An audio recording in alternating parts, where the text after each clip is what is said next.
Yet another school shooting has devastated a community, this time in Santa Fe, Texas. We have the latest details coming up in our lead report.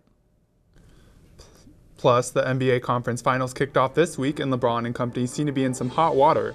We have the recap from Game 2 coming up in sports. And everything is coming into place for Prince Harry and Meghan Markle on their big day. More on tomorrow's royal wedding later in entertainment. And we have the latest on Hawaii's Kilauea volcano coming up in weather. Newscene starts right now.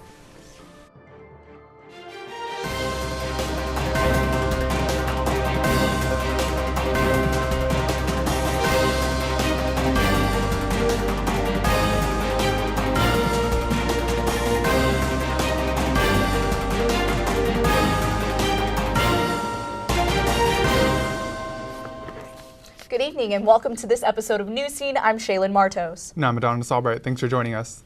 Right now we are following developing news this evening out of Cuba, where a plane has crashed with 104 passengers on board. Officials say a Boeing 737 crashed shortly from takeoff from the Havana International Airport. Eyewitnesses say they saw a thick cloud of smoke in the sky following the crash, and the aircraft appeared to be badly damaged and on fire. Officials say there are casualties, though there is no word on how many. Survivors of the crash have been taken to the hospital, and emergency services and investigators are on scene. This is Cuba's third fatal incident since 2010. We will stay on top of this story and bring you the latest as more information becomes available. And yet another heartbreaking school shooting has taken place this morning in southeast Texas. Tyra Rue has the latest in our lead report. Multiple people have died this morning after a shooting at Santa Fe High School in Texas. A male suspect believed to be a 17-year-old student has been arrested, and a second suspect has been detained. Witnesses describe hearing a fire alarm go off, making them think they were having a fire drill, but shots followed. Many also recount running from the scene, but teachers encouraging them to remain still. The suspect is said to have barged into an art classroom and began opening fire with what was believed to be a shotgun. There are multiple victims being treated at several hospitals, and some are in operating rooms. The entire school district has been placed on lockdown, and faculty and students have been directed to reunite with their families. Their class of 2018 graduation ceremony was slated to take place tomorrow. The district also had multiple active shooter training sessions following the Parkland shootings. Harris County Sheriff Ed Gonzalez urges those in the nearby area to steer clear. In addition to the alarms and gunshots, some even describe hearing explosives. There have been explosive devices found in the high school and surrounding areas adjacent to the high school. We will continue to update you on this developing story. Back to you guys at the desk. The San Diego Community College officer is on administrative leave with pay after a video of him pointing a gun at a photographer. It happened Wednesday a block away from Mesa College. Police officer James Everett was seen pointing his gun at a photographer. Backup arrived and other officers tried to de-escalate the confrontation. The district has released a statement saying they are investigating the dispute.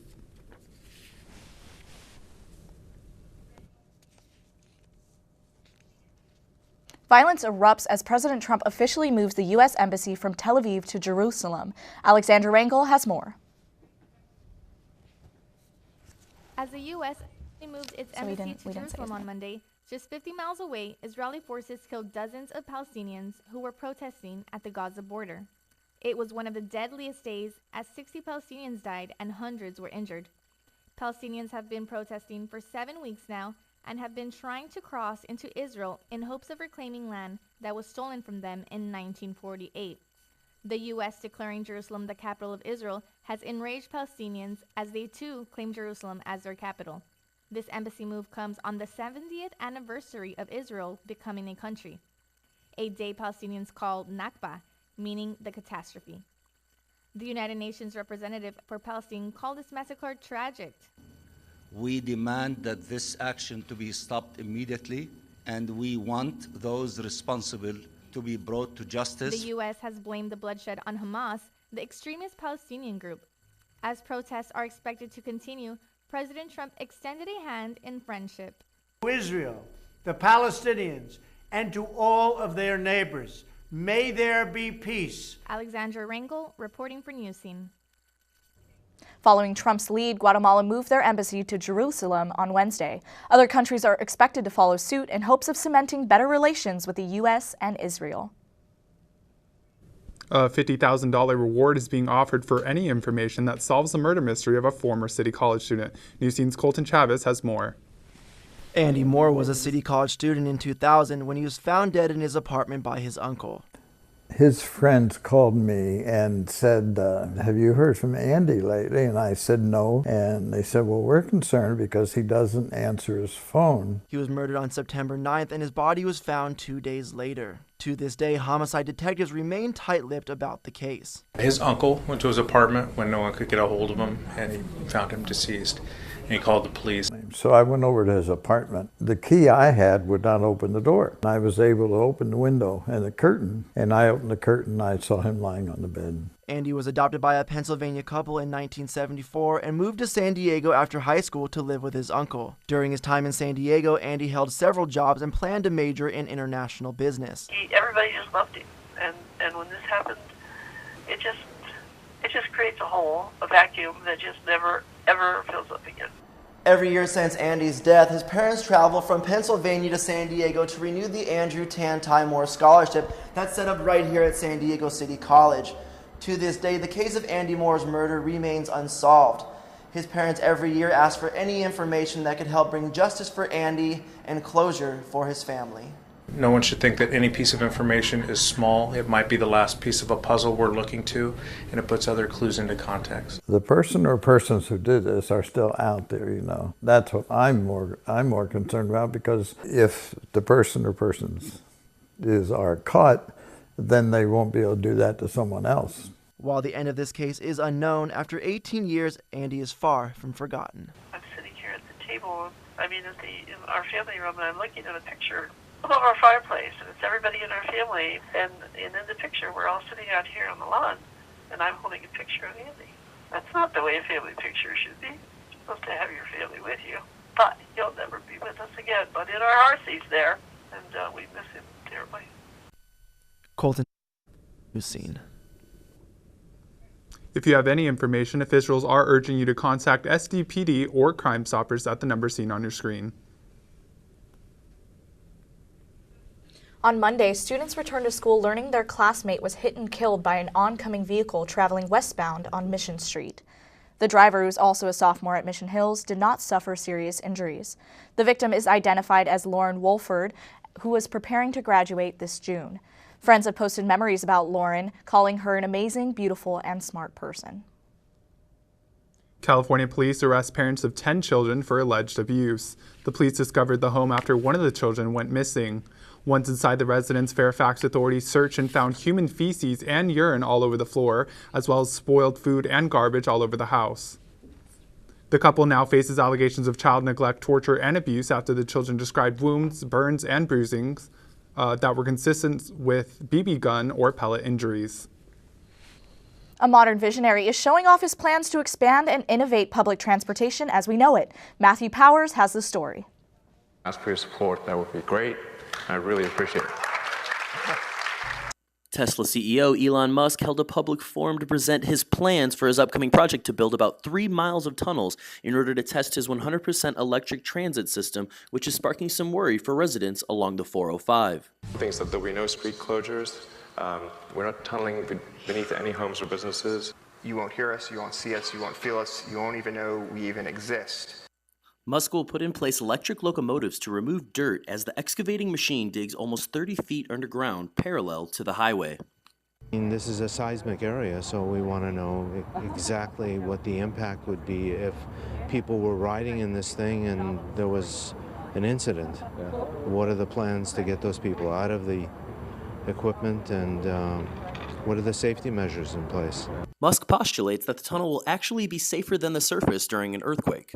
Earthquakes are primarily a surface phenomenon. They're like waves on the ocean. And if you're in a tunnel, it's like being in a submarine in the ocean. There could be a hurricane on the surface, but in the submarine, everything is quiet and smooth. In order to be exempt on the local environmental study, Musk claims that it would allow for the collection of even more data for an even more extended statewide study. Musk reiterates safety by explaining over 600 pages of permits have been completed through the County of Los Angeles.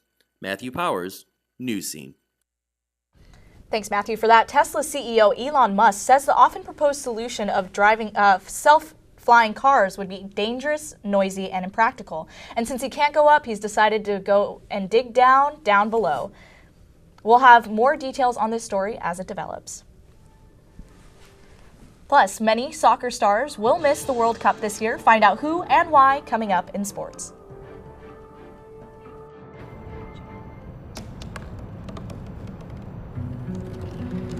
They said I couldn't dream. Called me a piece of trash and swore that's all I'd ever be.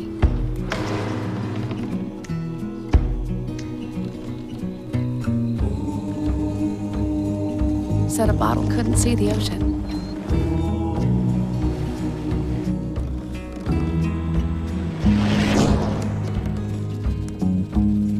Give up. Go back to the dumpster. But I didn't listen. I made my way.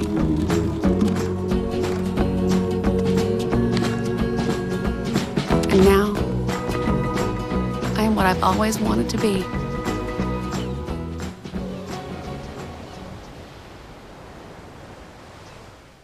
Japan says it will move forward with plans regarding the upcoming summit between Donald Trump and Kim Jong-un, despite threats that North Korea may pull out of the meeting. Here's the latest from the peninsula.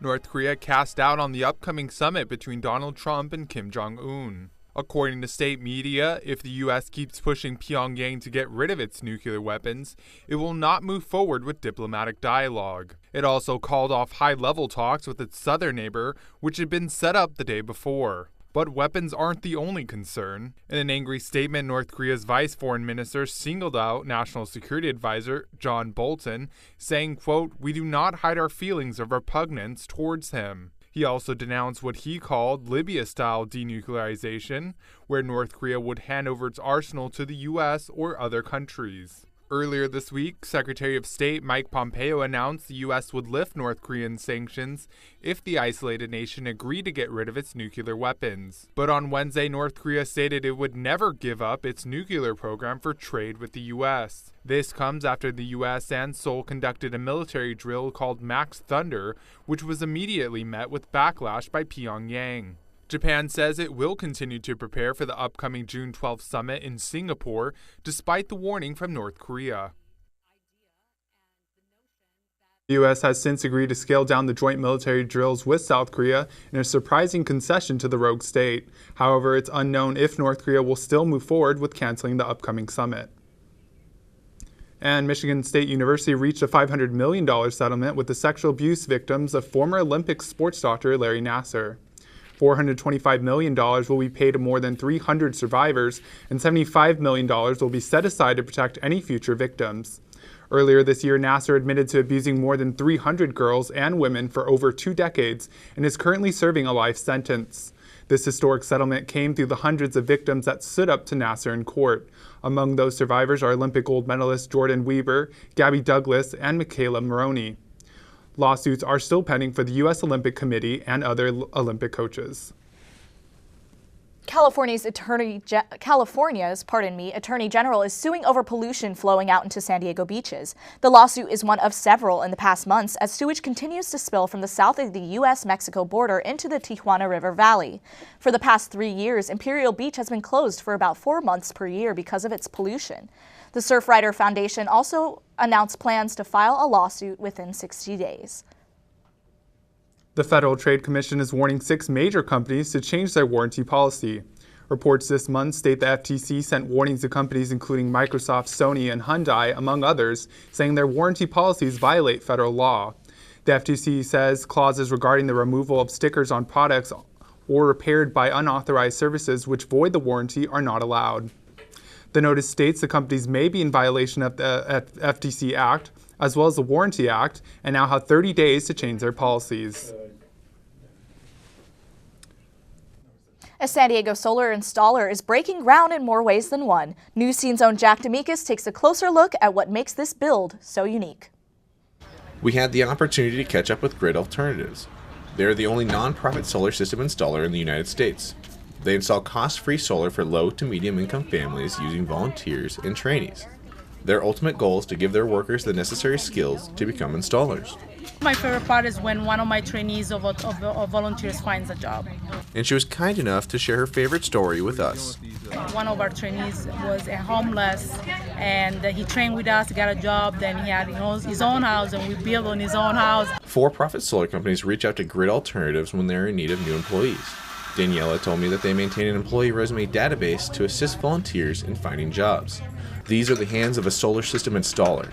They work long days in the beating sun. They must know how inverters and panels function to properly install solar systems. But there's more than meets the eye. There's one thing you might notice while looking around at today's work crew. There's only one guy, and he's only here to advise the women if they need help. I'm letting them take care of everything. They're doing it all. Today is a We Build, which is an all-woman solar installation. Grid puts on 3 We Builds nationally each year. We want to empower women in an otherwise male-dominated industry. She says only 27% of the solar industry workforce are women, and they would like to see that number increase. If you'd like to see if you qualify for free solar installation, volunteer, or donate, go to the website below. For Newscene, Jack Demikas. This nonprofit offers paid internships and has a 14-month fellowship program funded by the city of San Diego. So Shay, do you have solar panels on your apartment or house? Yeah, actually, I live in a studio and I don't have to pay any utilities for electricity because we have solar panels. Wow, yeah. Awesome.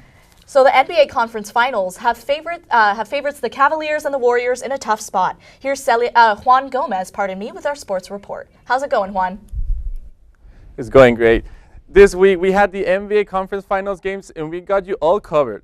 On Tuesday, the Cavaliers faced off the Boston Celtics in Game 2. LeBron James registered an amazing triple-double with 42 points, 10 rebounds, and 12 assists. But this is a team sport and the Celtics knew that. All of Celtics' 5 starters had double-digit points in comparison to the Cavs, that between the 3 of their starters only scored 11 points combined. The Celtics defeated the Cavs 107-94 and are traveling to Cleveland with a 2-game lead. Moving on to the Western Conference, the Rockets hosted the Warriors in Game 2. The Rockets finished the first half with a 14-point lead and would maintain that difference during the game. The Rockets would defeat the Warriors 127-105. Game 3 will be on Sunday at 5 p.m. with the series tied with 1 win each. Now moving on to high school basketball, a man who pretended to be a teenager to play sports now is in trouble with the law. 25-year-old Sidney Gilstrap reportedly pretended to be only 17 and became a basketball player in a local high school from Dallas, Texas. According to authorities, this man pretended to be a Hurricane Harvey victim and enrolled in school back in August. A former coach caught his lies during a high school tournament. Gilstrap reportedly is now facing charges of felony tampering of government records. The Dallas School District will review its policy on welcoming disaster victims. Now moving on to soccer, on Wednesday, Atlético de Madrid and Marsella face off in the Europa League final in France. Although this is not the Champions League final that everybody's waiting, this is still a final and both teams gave it their all. The international Frenchman Antonio Griezmann will be the star of the game, scoring 2 amazing goals and giving his team a 2-0 advantage over the French club. And at the very last minutes, Gavi would secure the victory for the Madrid side with 2 powerful strikes to seal the game. Congratulations to Atletico, champions of the Europa League. Now, many teams have their 23 players that will represent their nationals in the Soccer World Cup. As always, these rosters bring a lot of surprises and some key players were left out. Some of the players that didn't make it are Mario Götze from Germany, Dani Alves from Brazil, and Swedish and MLS star Zlatan Ibrahimovic. Russia will kick off the Cup on June 14 against Saudi Arabia. Well, guys, that's all for sports. Back to you guys at the desk. All right, thank you, Juan. Still to come on Newscene, everyone's favorite Merc with the Mouth is back with even more raunchy jokes, pop culture references, and killer fight choreography. More on the premiere of Deadpool 2 coming up in entertainment.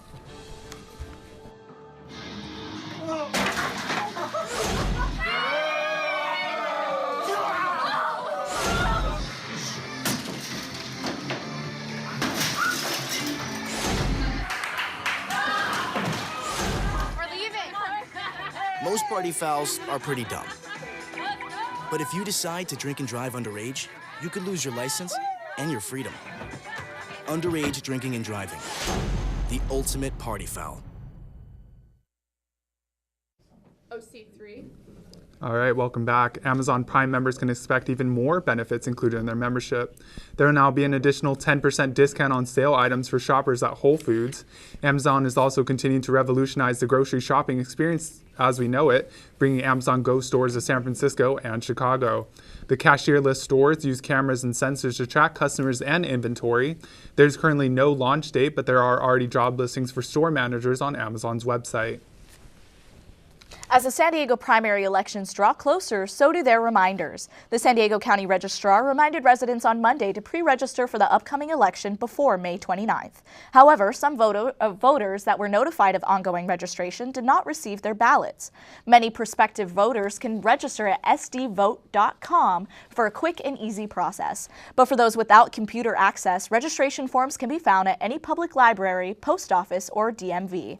San Diegans will be casting a vote to fill in seats for the House of Representatives, a new sheriff, treasurer, assessor, and district attorney. And 6 seats for the San Diego Community College District are up for the election, and here's why it matters. More than 100,000 attend each community college every year, with about 95% of them staying in San Diego. This will have an impact on many jobs throughout the city, with the reevaluations of the communities throughout the use of these schools. The board seats will be representing the coastal and uptown regions, with the top 2 candidates in the primaries going head-to-head in a citywide runoff in November. Yeah, thanks for that. I think we all need reminders. I make sure to vote every single time. Oh, definitely, yeah. So in other local news, locals are in for a sweet treat as the San Diego's Del Mar Fair is just around the corner. This year's theme of the fair will show what it's like to be a kid in a candy store. Giving paying visitors the opportunity to fulfill their sweet tooths and cravings throughout the entire fairgrounds. The fair will run from June 1st through the 4th of July. And whether you're into fairy tale romance, inappropriate anti-heroes, or pop superstars, Tara Morales has a story for you in this week's Entertainment Report. What's going on, Tara? The royal wedding is all that we're buzzing about. Kensington Palace announced Friday that Prince Charles will be walking Meghan Markle down the aisle at the royal wedding with Prince Harry. In yet another break with tradition, Meghan Markle might actually make a speech at the wedding as well, so we are anticipating that. Critics say this royal wedding has had many twists and turns, but this royal couple is still all smiles awaiting the big day. The royal wedding will be broadcast live around the globe, and the wedding coverage starts in the USA from 4 a.m. Eastern Time to around 6:30 a.m. And for movies, Marvel fans rejoice. Our favorite X-rated anti-hero is back. The highly anticipated sequel, Deadpool 2, premieres today. The wisecracking mercenary Wade Wilson hits the silver screen in what critics are saying is even more ambitious and clever than the first movie. The film stars Ryan Reynolds as the infamous Merc with a Mouth. Audiences can look forward to Brianna Hildebrand returning as Negasonic teenage Warhead, and also TJ Miller is back as Deadpool's brutally honest buddy, Warhead. Fans also get lucky with the introduction of Zazie Beetz as Domino.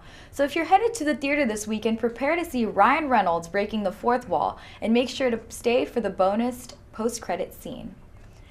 And for all you Swifties out there, Taylor Swift opened her Reputation Tour this week in Glendale, Arizona. The Reputation Tour hit a record-breaking capacity crowd of more than 60,000 fans. Swift treated fans to a state-of-the-art production, played out 3 stages, which is the largest at 110 feet tall. These were giant snakes and floating platforms, carrying Swift from stage to stage with many incredible costume changes and truly breathtaking visuals. Swift performed throwbacks to her 1989 songs, and get your tickets to see Swift as well, because she will be in Pasadena, California this weekend performing at the Rose Bowl Stadium. And Justin Timberlake spent Monday night bringing sexy back to Orlando, and one superfan cannot stop the feeling of being overjoyed after going to the concert. This 88-year-old superfan got a shout out from the stage and a special meeting with Justin Timberlake. A viral video of 88-year-old Betty Maloney, better known as Nami, was surprised when she got tickets to see Justin Timberlake in concert. Nami made her meeting with JT extra special by asking for a kiss on the cheek. This whole scenario honestly just makes me smile. I love when artists and celebrities really appreciate their fans. And that's all that I have for you guys in the world of entertainment. Back to you two at the desk. All right, thank you for that, Tara. So about Deadpool, are you going to plan on watching that this weekend? Yeah, definitely, Adonis. I'm actually going to watch it tonight. That's if you can get tickets, because we already know it's probably going to sell out right away. Yeah, probably. I didn't do that yet. I should probably do that. Probably should get on that. Well, we had some light showers this morning, but will they continue this weekend? Find out more on weather after the break. Stay with us. Daisy is 6 years old, and she is my very best friend. I couldn't live alone without her. I spend a lot of time in my backyard. I feed the birds and the bees. I love my flowers. The color in my garden keeps the pink in my cheeks. I was very independent, thought I could take care of myself. I fell and I had to have Meals on Wheels. I love them. They're my savior. And I look forward to the volunteers because they've all become my friends. My name is Lola Silvestri. America, let's do lunch. 1 in 6 seniors faces the threat of hunger, and millions more live in isolation. Drop off a hot meal and say a quick hello. Volunteer by donating your lunch break at americaletsdolunch.org. For the past few weeks, we've been updating you on the Kilauea volcano eruption in Hawaii. Here's Alexandra Rangel with the latest in weather. Kilauea has been causing havoc for 2 weeks. Dozens of homes and structures are damaged, and officials say the worst may be yet to come. A new fissure opened up Thursday evening, the 21st vent to form since Kilauea's latest eruption. On Thursday, the volcano shot ash and smoke 30,000 feet into the air. Thankfully, rain helped prevent the ash from spreading too far, but there were still lingering effects. The U.S. Geological Survey said most of the debris that was ejected from the crater probably fell close to the explosion site. However, the USGS doesn't think Kilauea is done. Scientists expect volcanic activity to continue. Hawaii County handed out nearly 20,000 masks to residents because of the toxic material floating around. The Big Island is on red alert and is prepared for major eruptions. We'll continue to update you as the volcano continues to erupt. And moving on to much safer weather here in the nation. Here in the East Coast, we have New York at 62, Washington at 68, and heading south in Miami, we have an 83. In Dallas, it gets a lot hotter with 92. For the West, we have San Francisco at a chilly 58 and San Diego at a cloudy 62. And for San Diego, here in the weekend, we will continue to have cloudy days here in the weekend. As you see here in Oceanside, Carlsbad, Del Mar, and San Diego, we are at 62. And that's all the time I have for weather. Back to you guys at the desk. Thanks, Alexandra. So the royal wedding. Yeah, exactly. Is going on this weekend. Yeah, are you going to watch the royal wedding? I know that we have to wake up at like 4 o'clock in the morning in order to watch it here. I'm actually going to work tonight, and I think we are going to be covering it. So oh, nice. It's good to get like a break away from all these hard news stories, especially with all the tragedies that have been happening. Yeah. So it's nice to see something kind of fantastical, a nice romantic experience. More lighthearted. Well, everybody, that's all the time we have for this episode of Newscene. This is the last English episode for this semester. Next week, we're actually going to have a Spanish episode for you all. So tune in next week for all your local, international, and national news. Thank you. I'm Adonis Albright. And I'm Shaylin Martos.